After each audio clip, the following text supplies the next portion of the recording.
Okay, look, I know what you're thinking. We're 2 months into the year and I'm already doing a best of list, and I get it. I just think that there's a ton of cool music that has dropped within January and February, and I wanted to do a little recap. In this video, I'm going to be talking about the new stuff that I've loved in 2020. Albums, singles, whatever. I'm just gonna go in chronological order, and here we go. We're starting off with the album Rat Pack by Frat, and I swear I listened to this thing 10 times on the day that it came out alone. This is an up-and-coming group from LA, and these guys are putting out some pretty Midwestern-themed emo pop rock, and Rat Pack is their debut album. I talked about this in an episode of Great Songs You Might Not Know, but the thing that I love most about these guys is just how relatable their stuff feels. When I listen to this genre, I want a very specific vibe, and Frat delivers exactly what I'm looking for. They don't take themselves too seriously, the lyrics are dramatic, we get some very specific references about their daily lives, and when you put these things together, you get a listening experience that makes you feel like you're at a basement show with your friends. It's real, it's authentic, and even though I started listening to them just a few months ago, I feel like I've known them forever. My favorite songs are the intro track Grant Wasserstien, I miss my friends, I miss my room, BO2 Zombies, probably think I stayed home, eating popcorn, playing Dragon. and Gigachad Jawline. I know that's what you wanted when you called me by my Next up, we have the album I Disagree by Poppy, and this is just something else. I'm not gonna go through the whole spiel of the YouTube videos and everything, but Poppy has had an interesting past. What's most interesting in reference to her new album is the fact that she used to make some super sweet, super bubblegum dance pop, and now she's making metal and super sweet pop, and it is so much. The main thing I would say when recommending this album is if you want something very different, check this out. I strongly doubt that there are going to be too many projects that drop in 2020 that are going to be combinations of metal and electropop. While the album cover might scare some of you if you don't really listen to metal, this is not some super intense death metal album. It's a fun experiment combining two vastly different worlds, and if you have an open mind, I think you might like it. The song I want to mention specifically is the opener Concrete. It's the best example of two worlds colliding on the entire album, and it's absolutely hilarious.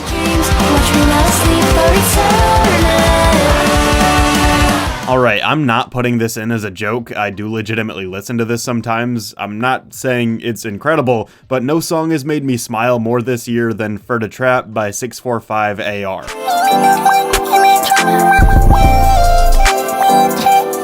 Circles by Mac Miller is one of the most personal, vulnerable rap albums I've ever heard. When I found out that there was going to be a posthumous Mac album, I was scared. These things are usually soulless cash grabs, but the more that I looked into it, and with the release of the single Good News, the more perfect this release felt. This album was very, very important to Mac. These songs act as his last words in a way, and there are few people I would trust more with this collection of tracks than the legendary composer and producer John Bryan. Listening to Circles hit me harder than any album I've heard in a long time. If Mac was alive right now, these would obviously be very emotional, touching songs, but with the context of his passing, it's hard to really put into words how this album made me feel. It took me weeks with this project for me to not have the urge to cry whenever I heard his voice on any of these songs. There's pain and struggling, but the beautiful, amazing part is that you can also hear a uniquely mature side of Mac at the same time. For years, he was one of the goofiest, funniest people in the rap game, and not to say that he lost those qualities by any means, but it was just so crazy hearing him sound like an adult, you know? He's grown so much in front of our eyes, and I could go on and on about Circles forever. Favorite tracks are Good News, but when I'm flying, no, it make 'em so uncomfortable. Everybody, You know I just can't get enough. and Hand-Me-Downs. Leave around, let's turn these jeans into hand-me-downs. Okay, Okay, so specifically we're going to be talking about Physical, but I have to mention that all of the singles for Future Nostalgia have been great. The instrumental is this adventurous, high-energy throwback that makes me feel like I'm in a spy movie or something. In general, the song gives me some Weeknd vibes too. There's a little bit of a mysterious element to everything, and this song is just so slick. Definitely something you want to get up and dance to, and the title of the album is a very good descriptor for what these singles have sounded like. This whole aesthetic is equal parts futuristic and nostalgic, and I cannot wait for this album to drop.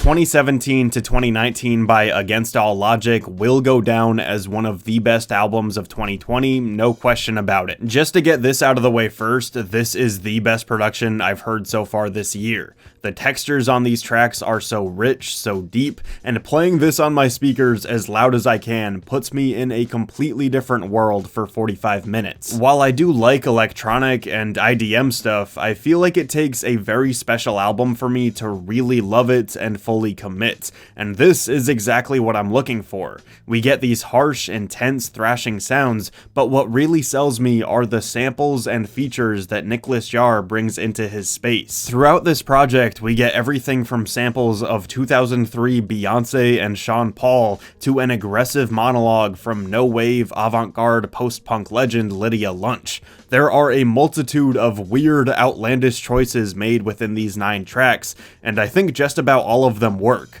Nicholas is a genius. On 2017-2019, he twists a comprehensive blend of different sounds together, puts everything in a blender, and he takes you on a journey that you won't soon forget. My favorite songs are Fantasy,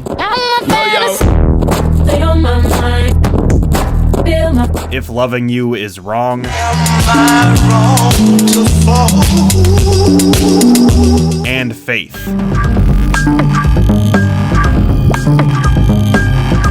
Next up, we have the album Unlocked by Denzel Curry and Kenny Beats, and man, what a great little surprise this was. This collaboration album slash series of music videos, short film, whatever you want to call Unlocked, is an extremely entertaining anomaly within the rap game right now. It's this enjoyable mixture of 2 guys letting loose and having fun, so it doesn't seem like we should be taking this thing too seriously, but at the same time, Kenny and Denzel are 2 guys that have been on fire within the past couple of years, and they are so good at what they do. So in the end, we get this project that seems both casual and worthy of very high praise. It's weird. Based on the album cover and what we get in the short film, you should get a sense of comic book stuff, cartoons, graphic novels, etc. Through Kenny's instrumentals, I think he stays true to those ideals. There's a level of weirdness and randomness in these beats, and I think they honor the themes of animation really well. Combine that with the short length of these tracks and this project as a whole, and things get even more interesting.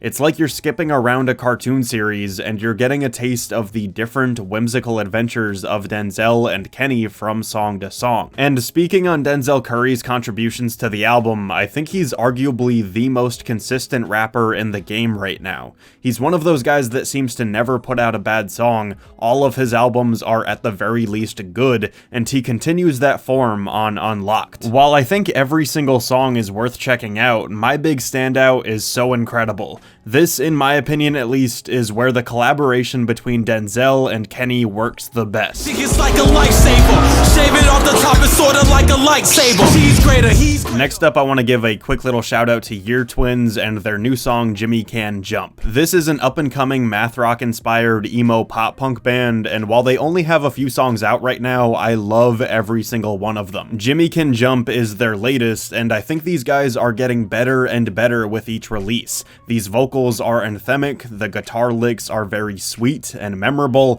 and I wish nothing but the best for these guys going forward.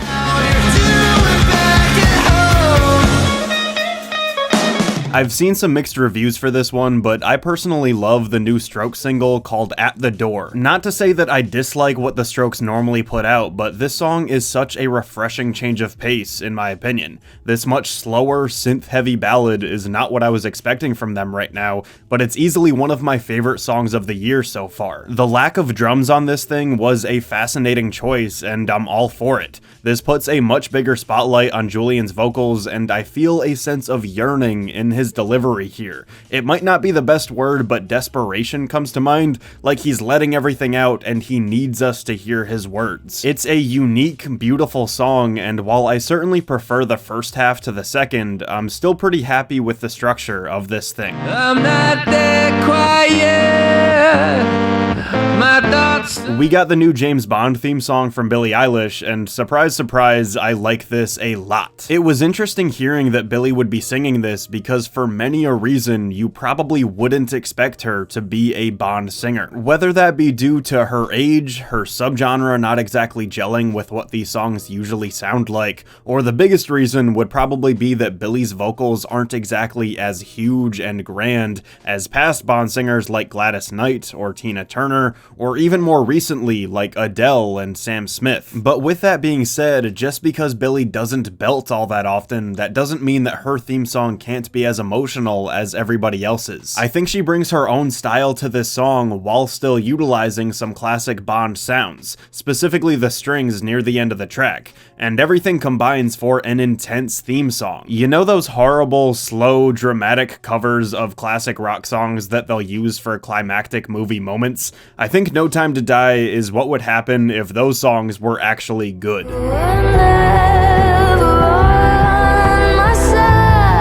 One of the albums that I've been recommending to people most lately is Salvador by Sega Bodega. This is the big debut solo album from an extremely genre-bending producer turned singer-songwriter from the UK. For years he's been producing, he co-runs a record label, and he's also interested in doing sound design and scoring for film. Within Salvador, I think you can hear his experience in all of those jobs on this album. The production is great, there's a precise sense of focus, and I think you could attribute that to his experience running the label, and when it comes to sound design, there's wonderful world building on a ton of these tracks. I watched a really interesting video where he talks about the film Blade Runner influencing a ton of his music. He describes how within that movie, things are never truly silent. Even if you don't quite notice it, there's always a little bit more going on than you think. Whether that be the beeping of an alarm or whatever, there's a hypnotic sort of fluidity that comes when you're always on the edge of your seat. The special standout song for me is called Salv Goes to Hollywood.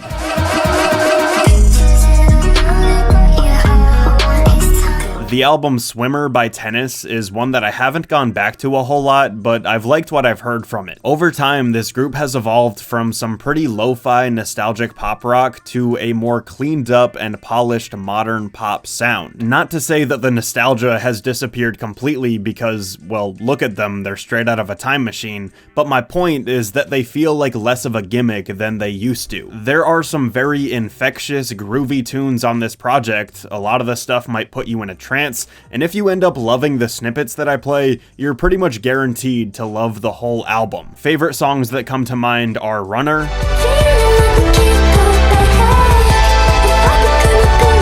and Need Your Love. I need your love.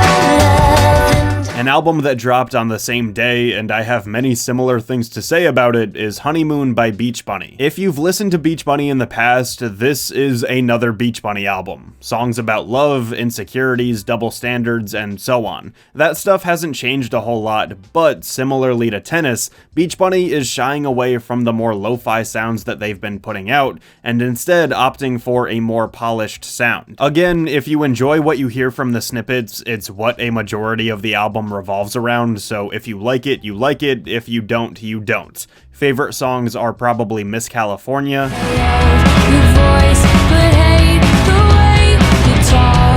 and Dream Boy.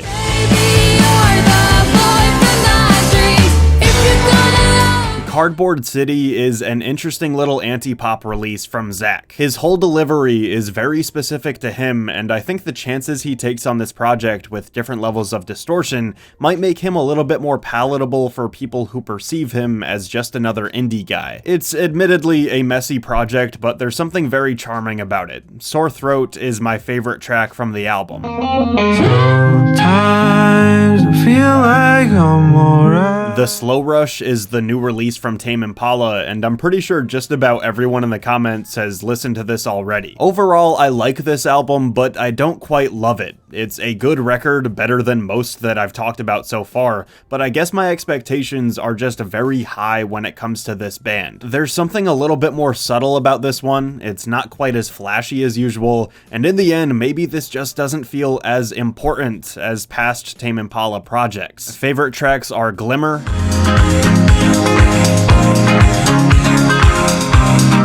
and Posthumous Forgiveness. Then the new single from Yves Tumor, Gospel for a New Century, is fantastic stuff. On this boundary-pushing song, we get a wild combination of funk, pop, alternative rock, and so much more. This is one of the most creative up-and-comers in the entire industry, and I can't recommend his stuff enough. P.S. The visuals for this are absolutely next level. Say what you really mean.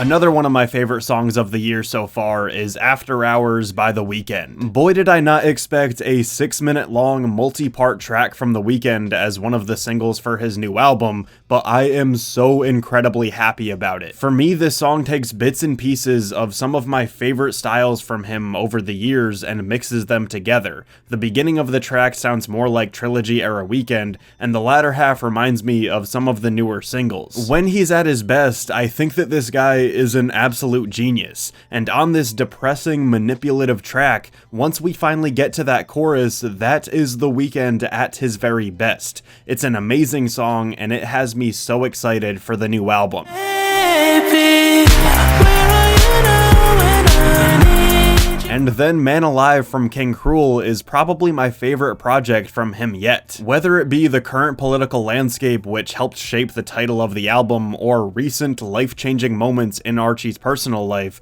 the contents of this album feel a little bit deeper to me than his previous releases. While I know people love the mysterious nature of the Yves, I think the approach of Man Alive comes off as more honest, more real, and in the end there's a little bit more leeway for the songs to show their true colors rather than hiding behind this cloak of mystery. Everything sounds just as uncomfortable and grimy as ever, but to me it's more intimate than ever before. Favorite songs are Comet Face and Please Complete Thee. Constantly letting me down. This place doesn't move me. And to close out this video, we have the Ringtone remix by 100 Gex, Charlie XCX, Rico Nasty, and Caro Caro Bonito. While this song is super enjoyable and I love all the individual parts on it, I'm not sure how much it works as one cohesive song. With that being said, I'm so glad it exists. The thought of all these people working together makes me so happy, and I think this remix works well as a celebration of sorts. All of these musicians are so fun and likable, they've all been enjoying plenty of success lately, and it was cool to see them get together for this collab. It's the only one I know, it's the only one I know. My boy's got his own ringtone. It's the only one.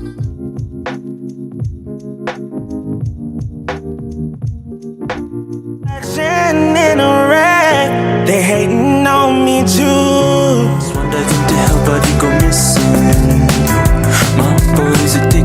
Let me know if I missed any of your favorite songs and albums from this year, and thanks for watching. Hey, thank you for watching that video. Be sure to comment below with your suggestions, your recommendations. If you want to support the channel, feel free to like, comment, and subscribe. You can follow me on social media at RenshawHS. You can buy my merch, support my Patreon, and thank you again. I'll see you soon.